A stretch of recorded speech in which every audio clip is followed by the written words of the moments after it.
கர்த்தருடைய நாமத்தினாலே உங்களை வாழ்த்துகிறேன். கர்த்தர் உங்களை ஆசீர்வதிப்பாராக. ஓசியா தீர்க்கதரிசன புத்தகம் 13ஆம் அதிகாரத்திலிருந்து இன்றைக்கும் நாம் கர்த்தருடைய வார்த்தைகளை தியானிக்க கர்த்தர் நம்மை பலப்படுத்துவாராக.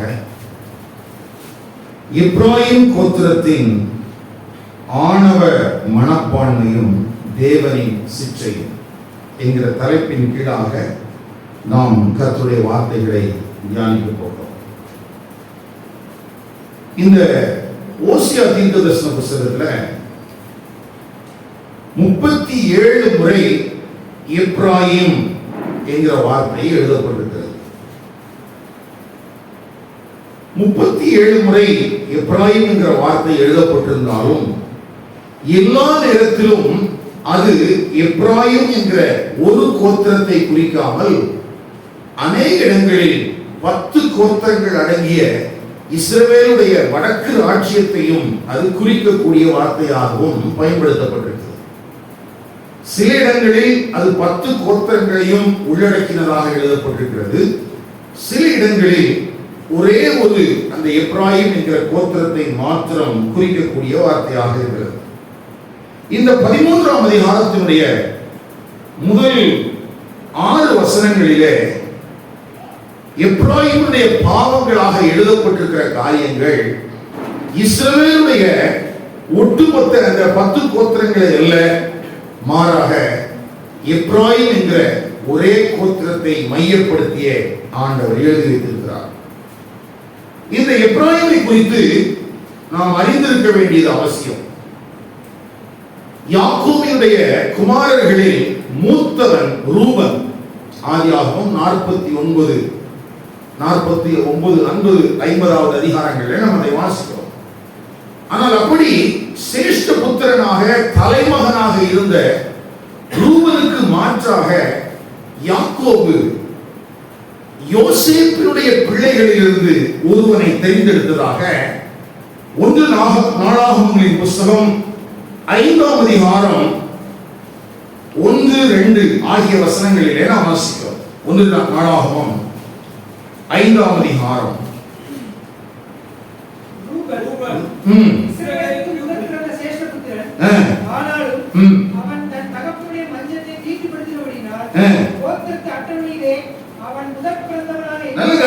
ரூபன் முதற் பிறந்த சேஷபுத்திரன், first born.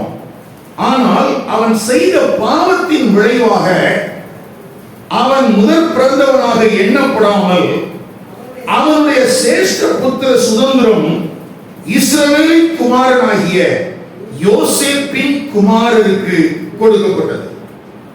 யோசேப்புக்கு 2 பிள்ளைகள். மூத்தவன் மனாசே, இளையவன் எப்ராயிம்.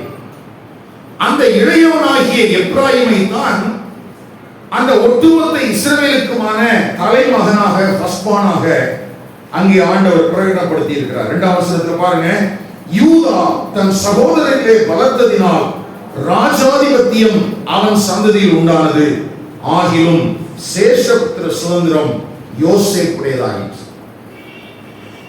இப்போ யாக்கோபினுடைய பிள்ளை தள்ளப்பட்டு யாக்கோபினுடைய குமாரனாகிய யோசேப்பினுடைய குமாரன், அதிலும் இளையவன் எப்ராயிம் தலைமகனாக தேவனால் மாற்றப்பட்டிருக்கிறார்.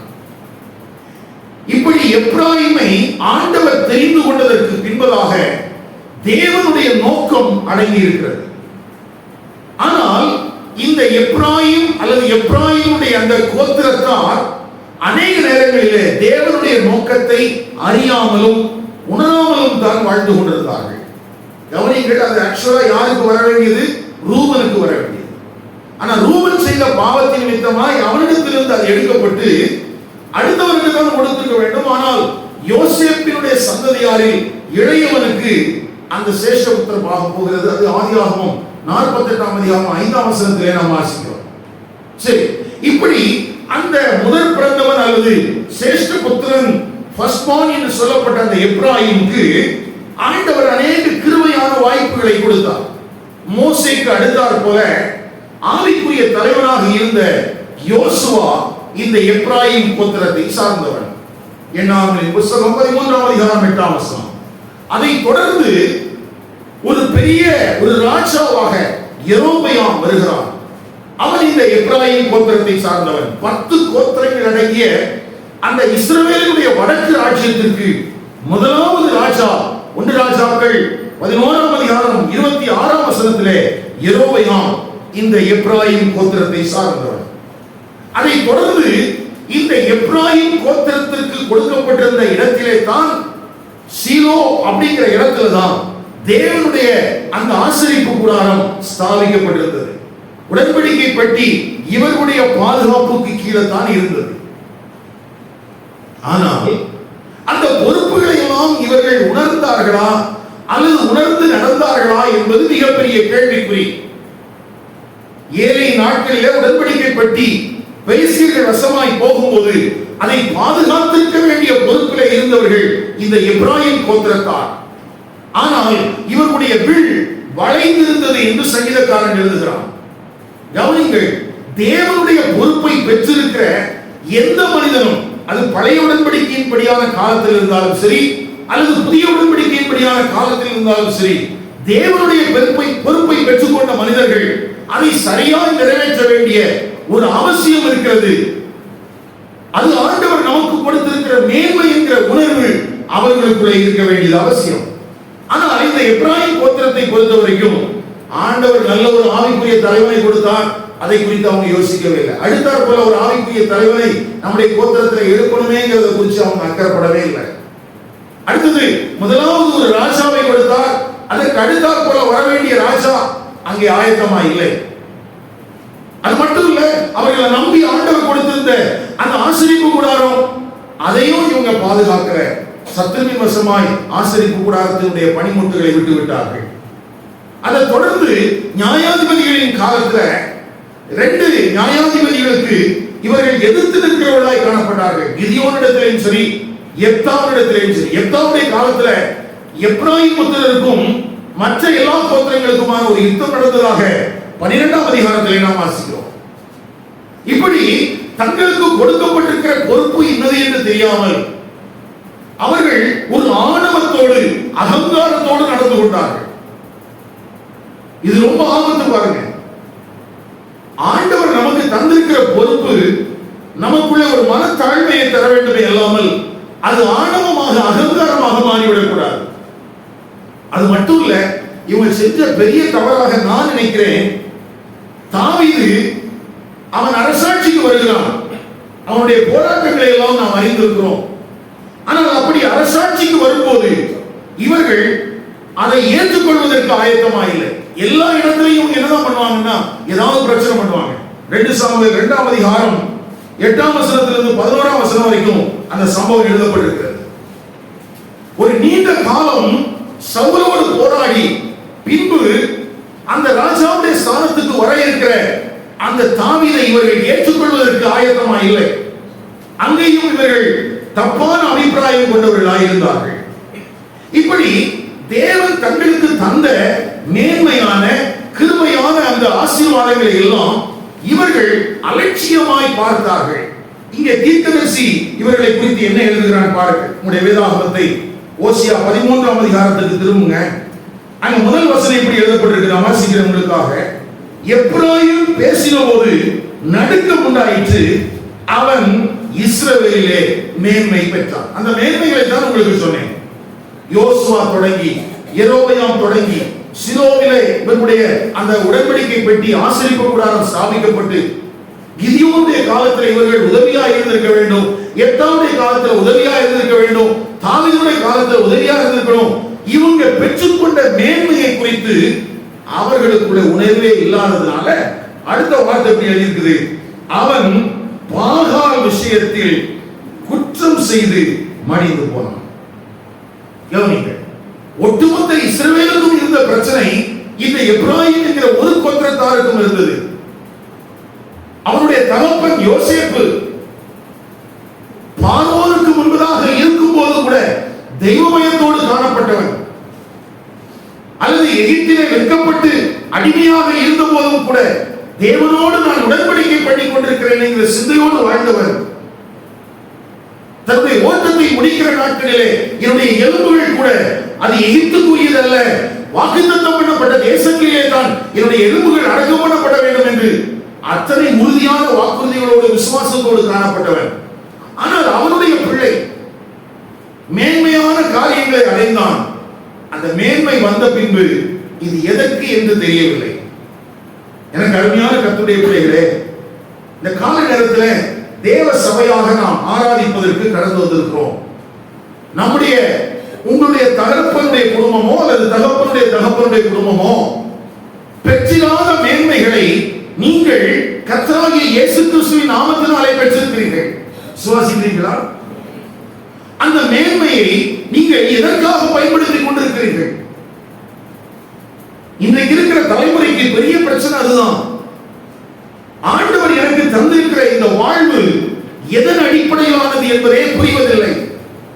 கவனிங்கள் ஐயா, எனக்கு அருமையான வாலிப பிள்ளைகளை கவனிங்கள். இன்றைக்கு உங்களுடைய தாய் தகப்பனுக்கு கிடைத்திருக்கிற வாழ்வு இது சந்ததி சந்ததியாய் கிடைத்த ஒரு ஆசீர்வாதத்தின் வழி அல்ல. எப்பொழுது உன்னுடைய குடும்பத்தார் கர்த்தராகிய இயேசு கிறிஸ்துவை சொந்த இரட்சகராக ஏற்றுக்கொண்டார்களோ அது நிமித்தமாய் ஆண்டவர் காண்பித்த கிருபையும் இரக்கமும் நிறைந்ததுதான் இன்றைக்கு கிடைத்திருக்கிற வாழ்வு. அந்த மேன்மையை நாம் எதற்காக பயன்படுத்த வேண்டுமோ அதற்காக பயன்படுத்த வேண்டுமே அல்லாமல் இந்த எப்ராயிமரை போல நாம் ஆணவமான ஒரு பெருமையான மனப்பான்மை கொண்டிருப்போமானால் தேவனுடைய சிற்றையிலிருந்து தப்புவிக்கவே பட முடியாது. அநேக நேரத்தில் கிருபையின் காலம் சபையின் காலத்தை குறித்து பேசும்போது கிருபையின் காலம் என்று சொல்கிறோம். கிருபையின் காலம் என்பது என்ன? யெகோவா எலோஹிம் தேவனை புறவினத்தாராகிய நீங்களும் நானும் ஆராதிக்க முடியாது. ஆராதிப்பதற்கான வாய்ப்பு நியாயப்பிரமாணத்தில் இல்லை. ஆனால் ஆண்டவராகிய இயேசு கிறிஸ்துவை பிதாவாகிய தேவன் இந்த உலகத்துக்கு அனுப்பி தந்ததினாலே, அவரும் தன்னை பலியாக கொடுத்ததினாலே, அவருடைய பலியின் இரத்தம் நமக்காக சிந்தப்பட்டதினாலே கிருபையாய் இரக்கமாய் இந்த சாக்கியம் கிடைத்திருக்கிறது. நாம் யெகோவா எலோஹிம் என்கிற அந்த தேவனை நாம் சேவிக்கிறவர்களாக மாறி இருக்கிறோம். இது எனக்கு கிடைத்திருக்கிற மேன்மை. புறவினத்தானாகிய எனக்கு ஆண்டவர் எனக்கு தந்திருக்கிற பெரிய மேன்மை. இதோடு சேர்ந்து எனக்கு பொறுப்பு இருக்கிறது. என்ன பொறுப்பு? இந்த தேவனை குறித்து நான் சாட்சியுள்ளவனாக வாழ வேண்டும். அப்போஸ்தலனாகிய பேதுரு எழுதும்போது ஆச்சரியமான ஒளியிடத்திற்கு வரவழைத்தவருடைய புண்ணியங்களை அறிவிக்கிற ராஜரீகமான ஆசாரிய கூட்டம் நாம். We have responsibility. அந்த ரெஸ்பான்சிபிலிட்டிக்காக தான் ஆண்டவர் கொடுத்திருக்கிற மேன்மை. உங்களுக்கு படிப்பு கொடுத்திருக்கிறாரா? நல்லது. உங்களுக்கு ஆசீர்வாதமான நன்மைகளை கொடுத்திருக்கிறாரா? நல்லது. அந்த மேன்மைகளை நீங்கள் தேவனுடைய ராஜ்யத்தின் பணிகளுக்கு, தேவனுடைய நாம மகிமைகளுக்கு பயன்படுத்த வேண்டுமே அல்லாமல் உங்கள் சுயமான காரியங்களுக்கு, சுய விருப்புகளுக்கு, சுய வெறுப்புகளுக்கு ஏற்றாற் போல நீங்கள் பயன்படுத்துவீர்களானால் எல்லா நாட்களிலும் ஆண்டவர் அப்படியே அமைதியா இருப்பார் என்று நினைத்து விடக்கூடாது. இன்னைக்கு அநேக நேரத்தில் என்ன தெரியுமா, நம்ம யார நமக்கு ரோல் மாடலா பார்க்கிறோம்னா நல்ல சபையில கொஞ்ச காலம் வாழ்ந்துட்டு பிறகு ஆண்டவரையும் சபை மக்களையும் துக்கப்படுத்தி விட்டு உலகத்துக்கு பின்னால போய் அவனுக்கு கல்யாணம் ஆகி அவனுக்கு பிள்ளைகளாகி அவன் ஒரு வீடு வாங்கி அவன் ஒரு கார் வாங்கி அவன் ஒரு தொழில் செய்து இப்படி எல்லாம் வாழ்கிறத பார்த்துட்டு இவனை தான் அநேகர் இன்னைக்கு ரோல் மாடலா வச்சிட்டு இருக்காங்க. யார் ரோல் மாடல்? சர்ச்சுக்குள்ள இருக்கிறவங்க இல்ல, சபையை விட்டு வெளியே போனவன், கிறிஸ்துவின் அன்பை விட்டு வெளியே சென்றவர்கள் தான் இன்றைக்கு அநேகருக்கு ரோல் மாடல். பிரச்சனை அங்கதான் இருக்குது. விசுவாசத்தை துவக்குகிறவரும் முடிக்கிறவருமாகிய இயேசுவை பார்த்து ஓட வேண்டிய சபைக்குள்ள இருக்கிற தேவனுடைய பிள்ளைகள் பார்க்கிற நபர்கள் தவறான நபர்கள். உலகத்தில் இருக்கிறவனையும் பார்க்கிறான், அடுத்தது சபைக்குள்ள இருந்து உலகத்துக்குள்ள போனவனையும் பார்க்கிறான். இவனுக்கு ஒன்றும் வித்தியாசம் தெரிய மாட்டேங்குது. வித்தியாசம் தெரியாதனால நினைக்கிறான், ஓ நம்மளும் போலாம் போல இருக்கு. கவனிக்கிறீங்களா? போறதுக்கு யாரும் ஆண்டவர் தடுக்கிறது இல்லை. ஆனா போனா வரக்கூடிய விளைவுகளை குறித்து மறந்துடக்கூடாது. அது ஒரு நாள் நடந்து விட்டு முடித்து விடுகிற நிகழ்வாக இருக்காது. அது சந்ததி சந்ததிகளுக்கு கனிவிடக்கூடிய நிகழ்வாக மாறிவிடும். ஆகவே தான் இந்த ஓசியா இங்கே எச்சரிப்பான வார்த்தைகளை சொல்கிறார். அங்க என்ன பாவம் செஞ்சாங்கன்னா, ஏதோ தேவனை அவங்க விட்டுட்டாங்களாம். விட்டுட்டு பாகாலை இவர்கள் சேவிக்கிறவர்களாக மாறினார். யோசிச்சு பாருங்களேன், இந்த சேஷபுத்திரமாக இவங்களுக்கு எப்படி கிடைச்சது? பாகால வணங்கினாலேயே கிடைச்சது இல்லையா? யோசிக்கணும் கொஞ்சமா. இந்த மேன்மை இவர்களுக்கு கிடைப்பதற்கு காரணம் என்ன? இவர்களை நம்பி இவர்கள் இருக்கிற சீலோ என்கிற பகுதியில் ஆசரிப்பு கூடாரத்தை கொண்டு வந்து ஆண்டவர் சமைப்பதனுடைய அவசியம் என்ன?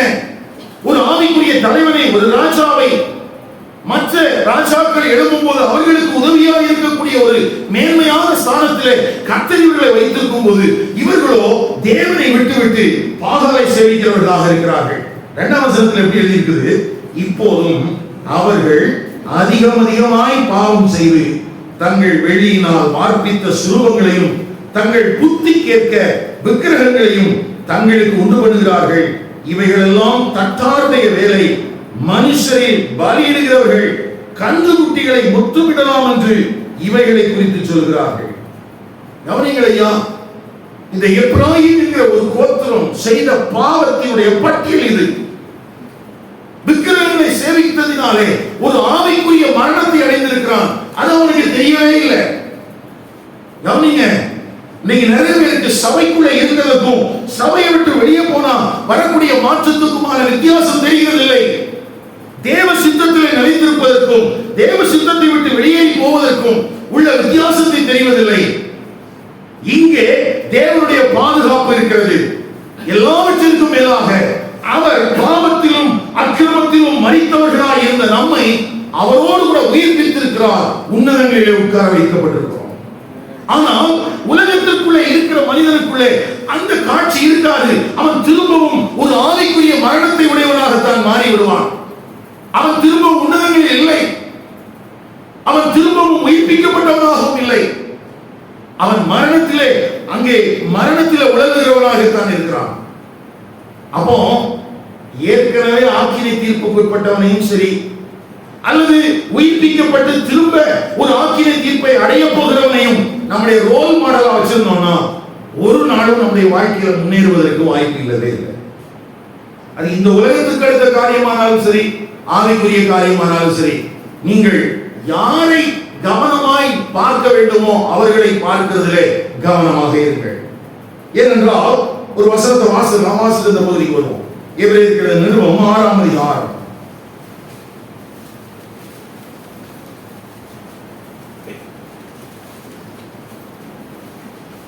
11ஆம் வசனம்.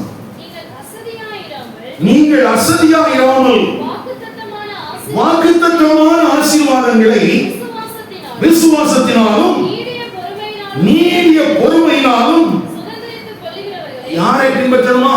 சுதந்திரித்துக் கொள்ளுகிறவர்களை பின்பற்றுகிறவர்களாயிருங்கள். யாரை நான் ஃபாலோ பண்ணணும்? யாரை இமிட்டேட் பண்ணணும்? விசுவாசத்தினாலும் நீடிய பொறுமையினாலும் தேவன் நமக்கு தந்திருக்கிற வாக்குத்தத்தங்களை யாரெல்லாம் சுதந்திரித்துக் கொண்டார்களோ, அப்படின்னா நமக்கு ரோல் மாடலா யாரை பார்க்கணும்னா சபையின் வாழ்க்கையில யார் ஜெயமா நடக்கிறாங்க அப்படிங்கறத கொஞ்சம் செக் பண்ணி பார்த்து அவங்கள ஒரு ரோல் மாடலா வச்சுக்கிட்டு அவங்ககிட்ட இருந்து நம்ம கற்றுக்கொள்ள வேண்டிய காரியங்கள் என்ன, அவர்கள் தேவனோடு எப்படி நடக்கிறார்கள், அவர்கள் தேவனுடைய சித்தத்தை எப்படி நிறைவேற்றுகிறார்கள், அவர்களுக்குள்ள தேவனுக்கு பயப்படுகிற பயம் எப்படி காணப்படுகிறது, அவர்கள் எப்படி தேவனுடைய நன்மையான ஈவுகளை அனுபவிக்கிறார்கள் என்றெல்லாம் நாம் அவர்களிடத்திலிருந்து கற்றுக்கொள்ள வேண்டும். அவர்களை இமிட்டேட் பண்ணணும். ஆனா இங்க பாத்தீங்கன்னா இப்ராஹிம் அப்படி அல்ல. முதல் தவறு, அவன் தேவனை விட்டு விட்டு பாகாலை பின்பற்றினான். அது ஒருவர் அல்ல, ஏகப்பட்ட வார்ப்பித்த விக்கிரகங்களை உண்டாக்குறான்னு 2ஆம் வசனத்தில் எழுதியிருக்கு.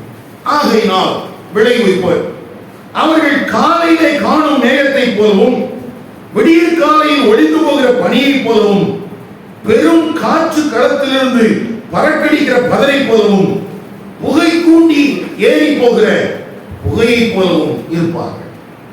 அப்போ ஆண்டவர் உடனே அதுக்கான விளைவுகளை அங்கு டிக்ளேர் பண்ணி இருக்கிறார். புகை கூண்டுல வருகிற புகை காற்றுல கலந்து இல்லாம போகிறது போல, அதிகாலையில் காணப்படுகிற மேகத்தை போல சூரியன் வந்தவுடன் அது காணாம போயிருது. இப்படி இல்லாமல் போகிற பொருளை போல எப்ராயிமரும் இருக்கிறார்கள். இப்படி சொல்லிட்டு திரும்பவும், நான் உன்னை எகிப்து தேசத்திலிருந்து அழைத்து வந்தது முதல் உன் தேவனாகிய கர்த்தராய் இருக்கிறேன். கவனிங்க, முந்தின அதிகாரத்திலையும் நம்ம இதை பார்த்தோம். இஸ்ரவேல் என்கிற அந்த 10 கோத்திரங்களும் இதே தவறை செய்யும் போது ஆண்டவர் சொன்னாரு, நான் தான் உன்னை எகிப்திலிருந்து கொண்டு வந்தேன். யோசிச்சு பாருங்களேன். ஆண்டவர் நம்மளை ரட்சித்து தேவனுடைய சபையில வச்சிருக்கிறாரு. நம்ம நடந்துட்டு இருக்கிற முறையை பார்த்துட்டு, உன்னை ரட்சித்தது நான் தான் அப்படின்னு ஆண்டவர் சொல்றாருன்னா, நம்முடைய பரிதாபமான ஒரு நிலைமையை யோசிச்சு பாருங்க. அதே மறந்துச்சு. அதனாலதான் சபை கவனமா இருக்க வேண்டியது அவசியம். ஆண்டவர் எனக்கு என்ன செய்திருக்கிறார் என்கிற அறிவு இல்லாததினால் நாம் கர்த்தரை துதிக்கிறது இல்லை. அவர் நமக்கு தந்திருக்கிற மேன்மையான காரியங்களுக்கு ஏற்றாற் போல நாம் வாழாமல் ஏனோ தானோ என்று வாழ்ந்து கொண்டிருக்கிறோம். ஆண்டவர் சொல்றார், இல்ல, நான் தான் உன்னை எகிப்து தேசத்திலிருந்து அழைத்து வந்தேன், உன் தேவனாகிய கர்த்தராய் இருக்கிறேன். ஆகையால் நீ என்ன என்று வேறே தேவனை அறிய வேண்டாம், என்னை என்று இரட்சகர் ஒருவரும் இல்லை. அப்ப யோசிச்சு பாருங்க, சீனாய் மலையில எழுதி கொடுக்கப்பட்ட அந்த கற்பனைகளை உடைய அந்த ஜனங்களுக்கு எத்தனை வருஷத்துக்கு பிறகு திரும்ப ஞாபகப்படுத்த வேண்டியிருக்குது, என்ன என்று உனக்கு வேற தேவர்கள். எதை கூட மறந்துட்டாங்க. அவர் கொடுத்த அந்த 10 கட்டளைகள்ல முதலானது கூட நினைச்சிட்டான், மறந்துட்டான். இது சொல்லிட்டு ஆண்டவர் உனக்கு என்ன செஞ்சு சொல்றார் பாருங்க. நான் உன்னை மகா வறட்சியான தேசமாகிய வனாந்திரத்திலே அறிந்து கொண்டேன். தங்களுக்கு இருந்த மேய்ச்சலினால் திருப்தியானார்கள். திருப்தியான பின்பு அவர்கள் இருதயம் நேர்த்திமையாயிற்று, அதனால் என்னை. இரண்டாவது இவங்களுடைய பாவம் என்னன்னா இன்கிராட்டிட்யூட், நன்றியற்ற தன்மை. எவனைகளையும் முதல் விக்கிரக ஆராதனை, இரண்டாவது நன்றியற்ற தன்மை. என்ன நன்றி இல்ல? ஆண்டவர் ஒரு வறட்சியான தேசத்திலிருந்து ஆண்டவர் அழைச்சி கொண்டு வந்து வச்சார். இப்போ அந்த வறட்சி எல்லாம் மாறி அந்த தேசம் ஆசீர்வதிக்கப்பட்டிருந்தது. அந்த தேசத்தின் ஆசீர்வாதங்களை இவர்கள் அனுபவிக்கிறவர்களாய் மாறிவிட்டார்கள். கொஞ்சம் ஐஸ்வர்யம் வந்துருச்சு, கொஞ்சம் உடம்புல தெம்பு வந்துருச்சு, கொஞ்சம் செழிப்பு வந்த உடனே ஆண்டவர் சொல்றாரு, அவனுடைய இருதயம் என்ன ஆயிடுச்சா? அங்க தமிழ் அழகா இருக்கு, திருப்தியான பின்பு. அண்டர்லைன் பண்ணி வச்சுக்கங்க. ஏதான பின்பு? எப்பவுமே ஆவிக்குரிய வாழ்க்கையின் சறுக்குதல் எங்கே ஆரம்பிக்கிறது என்றால் திருப்தியான பின்பு. என்ன பின்பு? சில நேரத்தில் ஆண்டவர் அதனாலதான் ஒன்றும் கொடுத்தது இல்லை.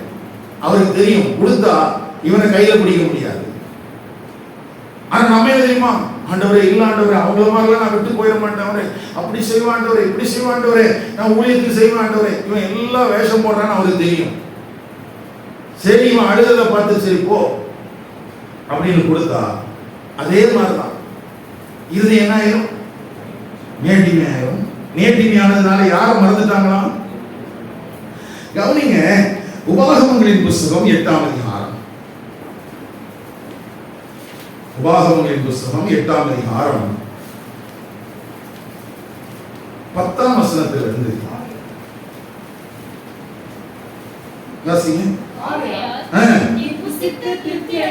ஆமா, இங்கேயும் திருப்தியை குறித்து தான் பேசுறாரு. என்ன பேசுறாரு? நீ திருப்தி அடைந்திருக்கையில் உன் தேவனாகிய கர்த்தர் உனக்கு கொடுத்த அந்த நல்ல தேசத்துக்காக என்ன செய்யணுமா? முதல்ல அந்த தேசத்துக்காக கர்த்தரை துதி. அடுத்தது, உன் தேவனாகிய கர்த்தரை மறவாதபடிக்கு அவருடைய கற்பனைகளையும் நியாயங்களையும் கட்டளைகளையும் எச்சரிக்கையாயிரு. ஐயா, அவனுக்கு திருப்தி ஆன உடனே ஆண்டவருடைய கற்பனைகளை விட்டு வெளியே போயிடலாம் நினைக்கிறாரு. சில வாலிப பிள்ளைகளுக்கு என்ன பிரச்சனைனா, இந்த தாய் தகப்பன் ஜெபம் பண்ணு, பைபிள் படின்னு சொல்லும்போது அவங்களுக்கு அப்படியே மனசுல ஓடிட்டு இரு ஒரு நாள் படிச்சு நான் பெரிய ஆளா இருக்கிறேன், என்ன பண்ண போறேன்? ஒண்ணுமே செய்ய மாட்டேன். எதுக்கு? உருப்படாம போறது. வளர்றது ஆரம்பத்தில் வளர்றதே இப்படிதான் வளருது. அந்த அனுபவிக்கிற மேன்மை எல்லாம் தேவனிடத்திலிருந்து வந்தவைகள். உன்னை வறட்சியிலிருந்து ஒரு செழிப்பான பகுதிக்கு கர்த்தர் கொண்டு வந்திருக்கிறார். இப்பொழுது திருப்தியா இருக்கிறாய். அதற்காக நீ என்ன செய்ய? ஆண்டவருக்கு நன்றி சொல்லு, அதுக்கு நன்றியாயிரு. ஆனா அதை விட்டுட்டு அடுத்த 12ஆம் வசனம், நீ திரும்பவும் திருப்தியாகி நல்ல வீடுகளை கட்டி அவைகளில் குடியிருக்கும் போதும்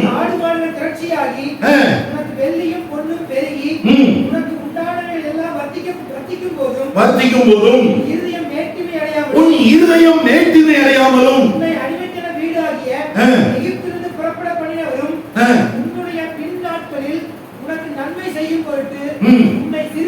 உன்னை சிறுமைப்படுத்தி உன்னை சோதித்து கொள்ளிவாய் சர்ப்பங்களும் தேள்களும் தண்ணீர் இல்லாத வறட்சி உள்ள பயங்கரமான பெரிய வனாந்திர வழியாய் உன்னை அழைத்து வந்தவரும் உனக்காக பாறையான கண்மலிலிருந்து உன் பிதாக்கள் அறியாத மன்னாவினால் வனாந்திரத்திலே உன்னை போஷித்து வந்தவருமான உன் தேவனாகிய கர்த்தரை நீ மறவாமலும். ஐயா கவனிங்கள், கர்த்தர் உனக்கு கொடுத்திருக்கிற ஆசீர்வாதத்துக்கு பின்னால அவர் எதிர்பார்க்கிற காரியம் என்ன? நீ கொஞ்சம் நன்றி உள்ளவனாரு. திருப்தி வந்த பிறகு நீ தேவனை மறந்துடாத, அவருடைய கற்பனைகளை விட்டுறாத. ஆண்டவர் உன்னை நடத்தி கொண்டு வந்த, உன்னுடைய முற்பிதாக்களை நடத்தி கொண்டு வந்த பாதைகளை குறித்த ஒரு எச்சரிக்கை உணர்வு உனக்கு அவசியம். அப்போ இன்னைக்கு கானான் தேசத்துக்குள்ள இருக்கிற இஸ்ரவேலனுக்கு ஒண்ணும் மறந்துடக்கூடாது. இப்படியே நீ பாவம் தேனும் ஓடுற தேசத்திலேயே இருக்கல, ஒரு நாள் நீ அடிமைப்பட்டு கிடந்த அந்த அடிமைப்பட்ட தேசத்திலிருந்து கர்த்தர் உன்னுடைய முற்பிதாக்களை விடுவித்தார். விடுவிச்சு நேரடியா நீ தேனும் பாவம் தேனும் ஓடுகிற தேசத்துக்கு வந்து இறங்கிடல. வர்ற வழியில என்னெல்லாம் இருந்துச்சாம்? கொள்ளிவாய் சர்ப்பங்கள், தேள்கள், தண்ணீர் இல்லாத வறட்சியுள்ள பயங்கரமான பெரிய வனாந்திரம், அதையெல்லாம் தாண்டி கர்த்தர் உன்னை கொண்டு இந்த இடத்துல வச்சிருக்கிறாரு. இப்போ நீ திருப்தியா இருக்கிற, நீ புசித்து இருக்கிறாய், நீ வீடுகளை கட்டி இருக்கிறாய். ஆனா மறந்துடாத, யார மறந்துடாத, முற்பிதாக்களுக்கு தேவன் செய்த நன்மை என்ன செஞ்சார மறந்துடாத. இப்போ இப்படி தொடர்ந்து அங்கே எழுதப்பட்டிருக்கிற வார்த்தைகளை நீங்க வாசிங்க. நினைப்பாயாக என்கிற வார்த்தையோட அங்க அநேக காரியங்கள் எழுதப்பட்டிருக்கிறது. இப்போ இப்படியெல்லாம் எழுதி கொடுக்கப்பட்ட அந்த பிரமாணங்களை உடைய எப்ராயிம் என்கிற சேஷ்ட புத்திரன் என்ன செஞ்சான்? 6ஆம் வசனத்துல தங்களுக்கு இருந்த மேய்ச்சலினால் திருப்தியானார்கள். திருப்தியான பின்பு அவர்கள் இருதயம் மேட்டிமையாயிற்று. அப்போ இங்க தீர்க்கதரிசி சொல்ற காரியம் புதுசு இல்ல, ஏற்கனவே மோசே மூலமாக ஆண்டவர் எழுதி கொடுத்த பிரமாணங்கள் தான். அந்த பிரமாணங்களை அவங்க கடைபிடிக்காதனால தான் ஆண்டவர் தீர்க்கதரிசியை கொண்டு எச்சரிக்கிறார். கவனிங்க, இப்போ இவங்க என்ன சொல்றாங்களா? முந்தின அதிகாரத்திலே நம்ம வாசம் பாருங்க, 12ஆம் அதிகாரத்தினுடைய 8ஆம் வசனம் பாருங்க. எப்ராயிம் நான் ஐஸ்வர்யவானானேன், நான் பொருளை சம்பாதித்தேன்,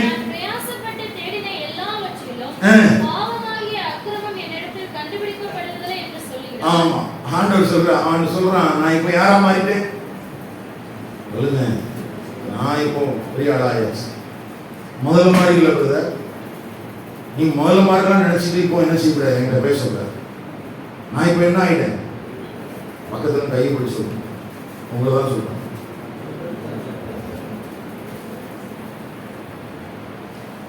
பழைய ஆளுநர் நினைச்சிட்டு பேசக்கூடாது. இப்ப நான் என்ன ஆயாச்சு? ஐஸ்வர்யவனா மாறிட்டேன். அதனால நான் தேவனையே மறக்கிறதுக்கு ஆயத்தமாயிட்டேன். ஒன்னெல்லாம் மறக்கிறது ரொம்ப கஷ்டம் இல்லை எனக்கு. யாரை மறக்கிறதுக்கு ஆயத்தமாயாச்சு?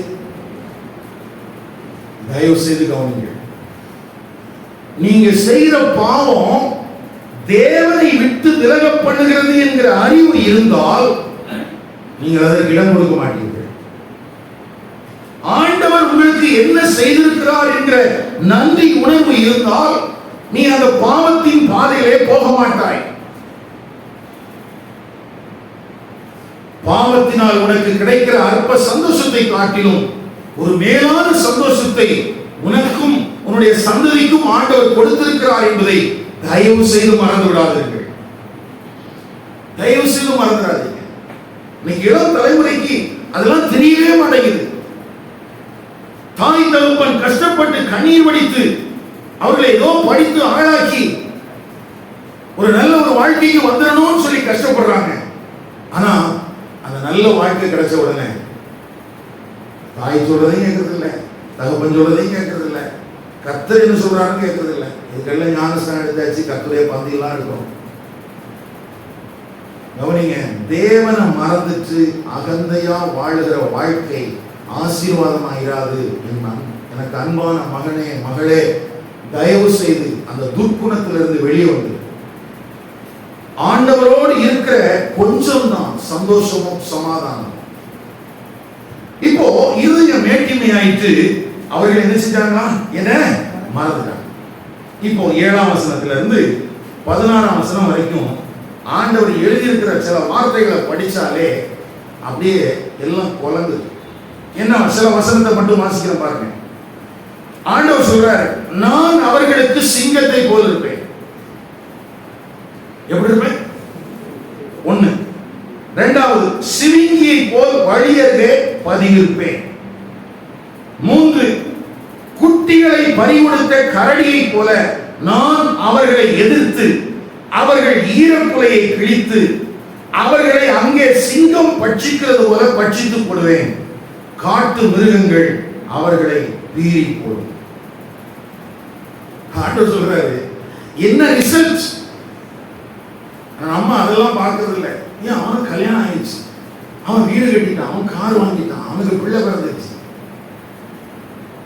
இந்த ஆண்டவர் எழுதியிருக்கிற வார்த்தைகள் உங்களால புரிஞ்சுக்க முடியுதா? 8ஆம் வசனம் ரொம்ப கவனிக்க வேண்டும். குட்டிகளை பறிகொடுத்த கரடிகளை போல நான் அவங்க என்ன செய்வேன்? ஐயா, இவ்வளவு எச்சரிப்பான வார்த்தைகளை ஓசியா தீர்க்கதரிசி மூலமாய் பெற்றுக்கொண்ட அந்த எப்ராயிம் மறந்து போய்விட்டான் என்பதுதான் வேதனைக்குரிய விஷயம். இவ்வளவு எச்சரிப்பான வார்த்தைகளை தன் காதுகளிலே வாங்கிவிட்டுதான் அவன் தேவனை மறந்து போயிட்டாங்கிறது ரொம்ப வருத்தத்துக்குரிய விஷயம். ஆனா இந்த செய்தி ஆண்டவர் நமக்கு சொல்றதுக்கு காரணம் என்னன்னா, எப்பா இப்படி எல்லாம் நான் எச்சரித்தேன், ஆனா அதையெல்லாம் கேட்காம அவன் தன்னுடைய வழியில போயிட்டான். நீ போயிடாத. ஏன்? இன்னைக்கு நான் உனக்கு காண்பித்திருக்கிற அன்பும் இரக்கமும் கிருபையும் நீ எல்லா காலத்திலும் எதிர்பார்க்க முடியாது. ஏன்? அந்த இடத்துல 14ஆம் வசனத்துக்கு வாங்க. தமிழ்ல நமக்கு எப்படி இருக்குன்னா, நான் அவர்களை நான் பாதாளத்தின் வல்லமைக்கு நீங்களாக்கி மீட்பேன் அப்படின்னு இருக்கு. ஆக்சுவலா அந்த வசனம் எப்படி இருக்கணும்னா, நான் பாதாளத்தின் வல்லமைக்கு நீங்களாக்கி மீட்பேனோ கேள்விக்குறி, அவர்களை மரணத்துக்கு நீங்களாக்கி விடுவிப்பேனோ அப்படின்னு அர்த்தம். உன்னை யாரும் விடுவிக்க முடியாது. அப்படி ஒரு நெருக்கடியான ஒரு நியாய தீர்ப்புக்கு கீழே எப்ராயிமே நீ சிக்கிக்கொள்ள போகிற. அதனாலதான் ஆண்டவர் சொல்றார் 9ஆம் வசனத்துல, இஸ்ரவேலே நீ உனக்கு என்ன செஞ்ச? கேடுண்டாக்கி கொண்டார். ஆனாலும் என்னிடத்தில் உனக்கு சகாயம் உண்டு. எனக்கு ராஜாவை அதிபதிகளையும் ஏற்படுத்த வேண்டும் என்றாயே. இப்போதும் உன்னுடைய எல்லா பட்டணங்களிலும் உன்னை ரட்சிக்கும் ராஜா எங்கே? உன் நியாயாதிபதிகள் எங்கே?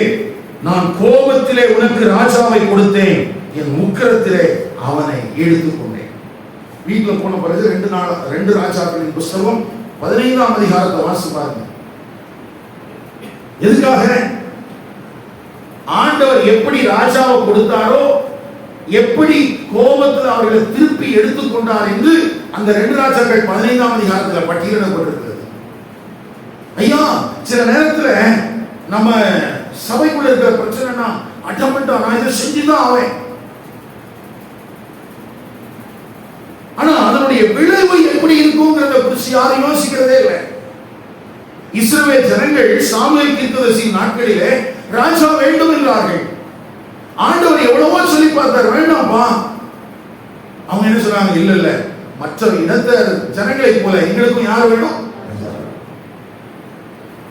இப்போ யூதா என்கிற அந்த சாம்ராஜ்யத்துக்கு கீழே இவங்களுக்கு இருக்கிறதுக்கு மனசுல எங்களுக்கு ஒரு ராஜா வேணும். எப்ராயிம் ஆண்டவர் கொடுத்தாச்சு. ஆனா என்ன செஞ்சாரா? நான் கோபத்திலே உனக்கு ராஜாவை கொடுத்தேன், என் உக்கிரத்திலே அவனை என்ன செஞ்சேன்?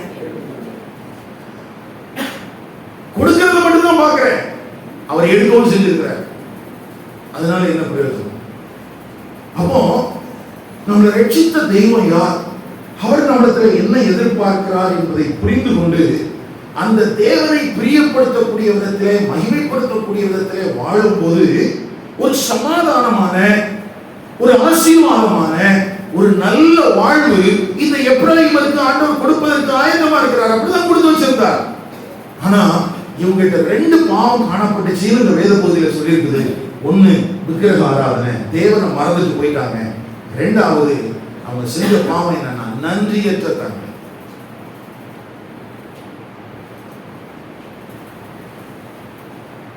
இது இந்த நாட்கள்ல இந்த ரெண்டுமே இருக்குது. இந்த ரெண்டு பாவம் இருக்குது.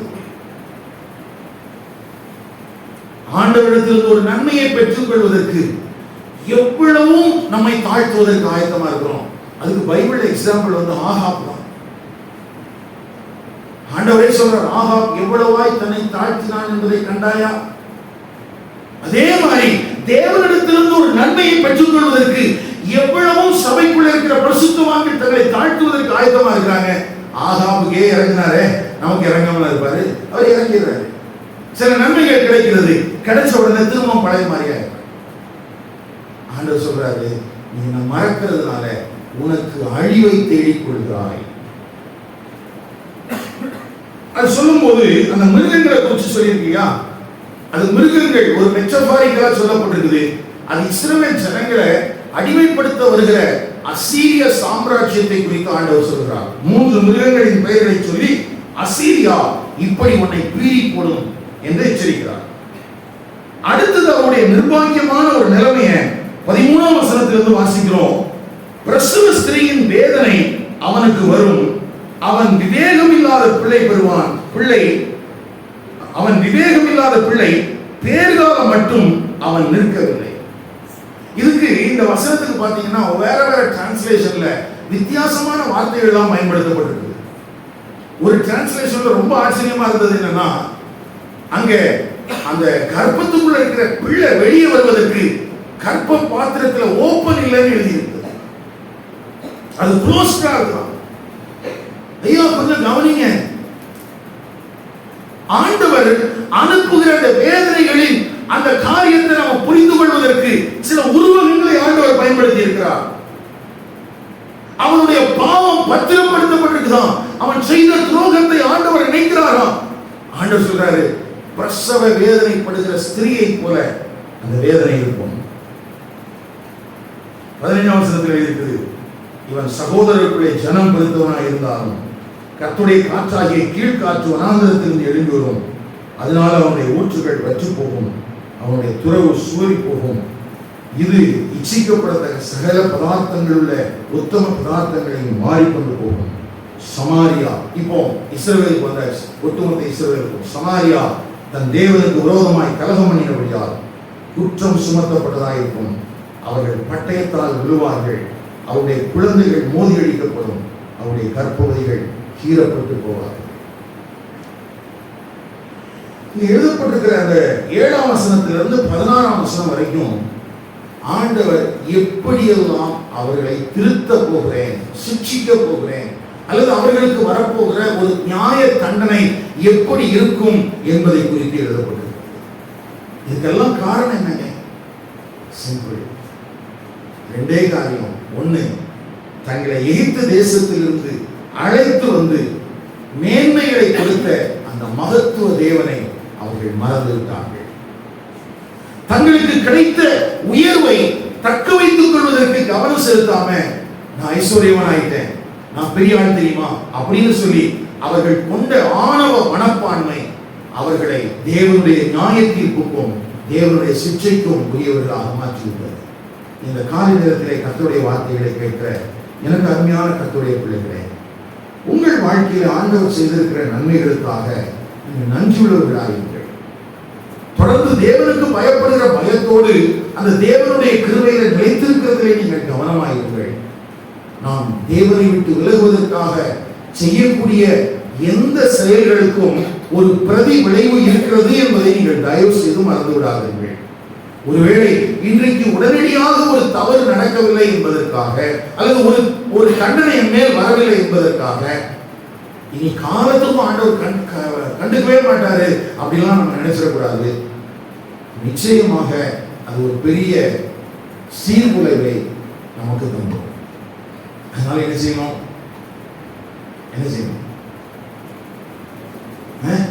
நம்மளை விடுவித்த தெய்வம் யார்?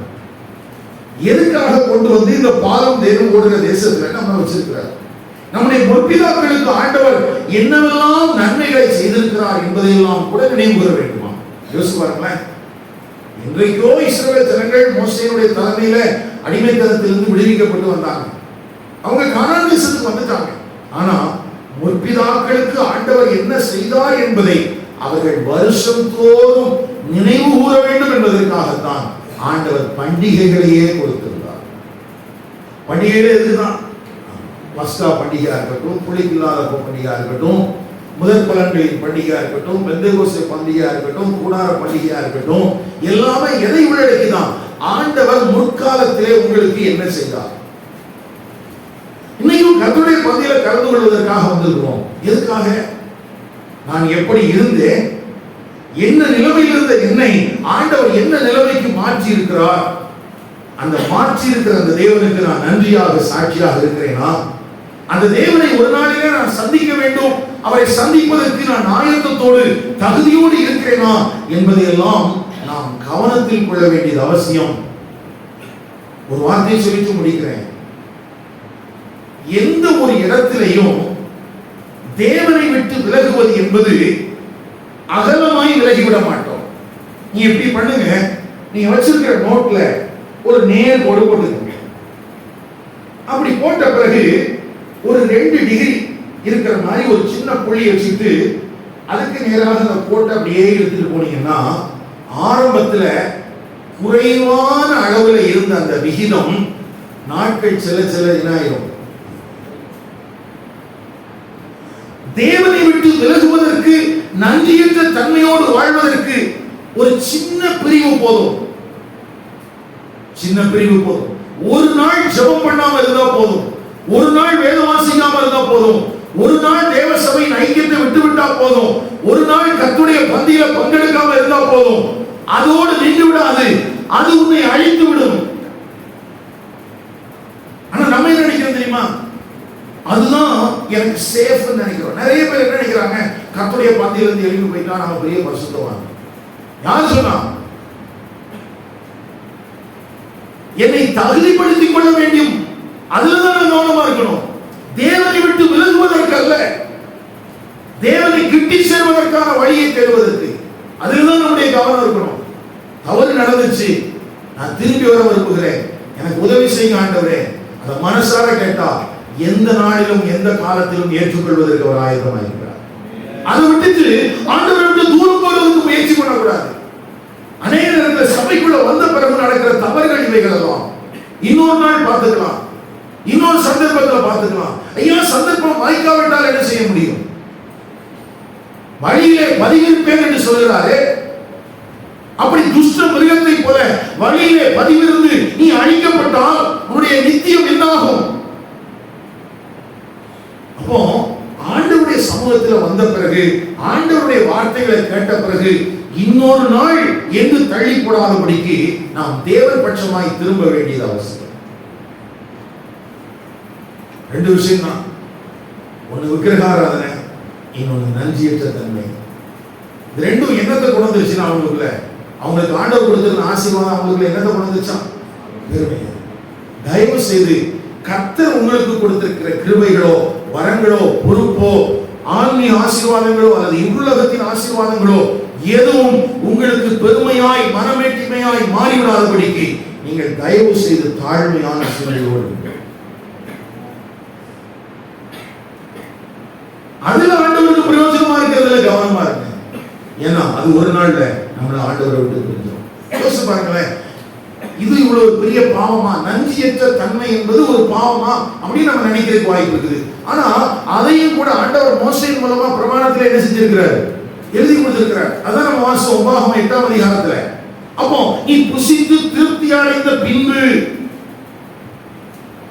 நம்ம மனுஷர்களா இருக்கிறோம், அவருடைய சாயலில் உருவாக்கப்பட்டு திரும்ப பாவ சாயலை உடையவர்களா மாறி இருக்கிறோம். புத்தி எப்படிலாம் போகும்னு அவருக்கு தெரியும். அதனாலதான் அட்வான்ஸாவே சொல்லி வச்சிருக்கிறாரு, நீ புசித்து திருப்தி அடைந்த உடனே நீ என்ன செஞ்சிடாத, உன் இஷ்டத்துக்கு போயிடாத, மறந்துடாத, விட்டுறாத. எல்லா காலத்திலும்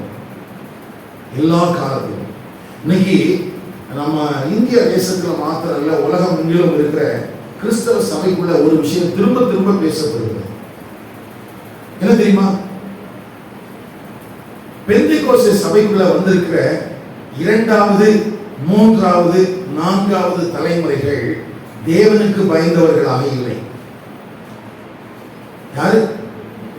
2வது 3வது 4வது தலைமுறைகள் யாருக்கு பயந்தவர்களா இல்ல? ஆனா வெளி தோற்றத்துல அவங்க பெந்தேகோஸ்தேக்காரங்க. நல்ல வெயிட்ல இருப்பாங்க, நகை போட்டிருக்க மாட்டாங்க. அவருடைய தோற்றம் பார்த்தா கிறிஸ்தவர்கள், ஆவிக்குரியவர்கள். ஆனால் உள்ளான நிலைமையோ பயங்கர மோசம். இதை எல்லா மொழி பேசக்கூடிய பரிசுத்தவான்களுக்கு மத்தியிலையும் இது பேசப்படுகிறது. மாத்திரமல்ல, எல்லா தேசங்களிலும் இதுதான் நிலைமை. ஒருவேளை இங்க யாராவது தகப்பன் தாய் விக்கிரக ஆராதனை வேறு பிடிக்கப்பட்ட சபைக்குள்ள வந்திருக்கலாம். அவங்களுடைய வாழ்க்கையில அவங்களுக்குள்ள இருந்த தெய்வ பயம், பிள்ளைகளே உங்களுக்கு இருக்குதாங்கிறத செக் பண்ணி பாருங்க. முதல் தலைமுறை கர்த்தருடைய ஊழியத்துக்கு வந்த பின்பு அடுத்த தலைமுறை கர்த்தருக்கு பயந்திருக்கிறதா என்பதை செக் பண்ணி பாருங்க.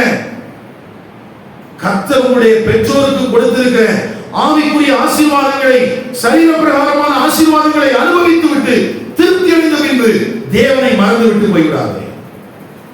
அது சாபம்.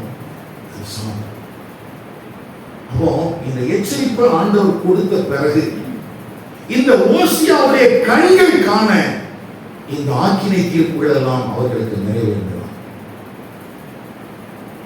இவன் பிரசங்கம் பண்ணிட்டு சாகல. இந்த ஓசியாவுடைய கண்கள் காண கிமு 721 வருஷத்துல அசீரியர்கள் மிருகத்தை போல வந்து இந்த இஸ்ரவேலையும் எப்ராயிமையும் வேட்டையாடினாங்க. அத ஓசியா பார்த்தான். எனக்கு அருமையான கர்த்தருடைய பரிசுத்தவான்களே, இந்த நாட்களில் நம்ம ஓசியா தீர்க்கதரிசன புத்தகத்திலிருந்து தொடர்ந்து கர்த்தருடைய வார்த்தைகளை கேட்டிருக்கிறோம். இந்த 13 அதிகாரத்துல திரும்பவும் இஸ்ரவேலருடைய பாவங்கள் நமக்கு முன்பதாக காண்பிக்கப்பட்டிருக்கிறது. அவர்களுக்கு ஆண்டவர் செய்த கிருபைகள் காண்பிக்கப்பட்டிருக்கிறது. ஆனால் அதையெல்லாம் அவர்கள் அலட்சியம் பண்ணி ஒரு தேவனுடைய தண்டனைக்குரியவர்களாக மாறி போனதை குறித்து நாம் பார்த்திருக்கிறோம். இவ்வளவு எச்சரிப்பை பெற்றும் நாம் தள்ளப்பட்டு விடாதபடிக்கு தேவனுடைய கிருபையை நிலைத்திருக்க கர்த்தர் அனுகிரகம் பண்ணுவாராக.